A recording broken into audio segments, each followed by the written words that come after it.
പ്ലാവിലൊരു പഴുത്ത ചക്ക നിന്നതാണേ. അത് കിളികൾക്ക് വേണ്ടി വിട്ടുകൊടുത്തിരിക്കുവാണേ.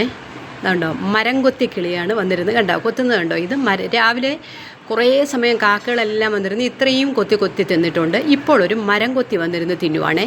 കുറച്ച് നേരത്തെ, അതിന് മുന്നേ ആയിട്ട് കുറച്ച് നേരത്തെ 2-3 അണ്ണാന്മാരും വന്നിരുന്ന് കഴിച്ചു. അപ്പോൾ അവർക്ക് വേണ്ടി അങ്ങ് ഈ ഒരു ചക്ക വിട്ടുകൊടുത്തേക്കുവാണേ. രാത്രിയാകുമ്പോൾ വവ്വാലുകൾ വരും. മരം കൊത്തി വന്നിരുന്ന് കഴിക്കുന്നത് കണ്ടോ. ചൂടൊക്കെ അല്ലേ, അവർക്കും എന്തെങ്കിലുമൊക്കെ ആഹാരം വേണ്ടേ എന്ന് വിചാരിച്ച് ഈ ചക്ക അടക്കാതെ അങ്ങ് നിർത്തിക്കുകയാണ്. നല്ല അടിപൊളി വരിക്ക ചക്കയാണ് കേട്ടോ. അപ്പോൾ ഇത് ജീവികൾക്ക് വേണ്ടി അങ്ങ് വിട്ടുകൊടുത്തേക്കുവാണ്. ഇതാ കണ്ടോ, മരം കൊട്ടിയാണ് വന്നിരുന്ന് കൊത്തി തിന്നുന്നത്.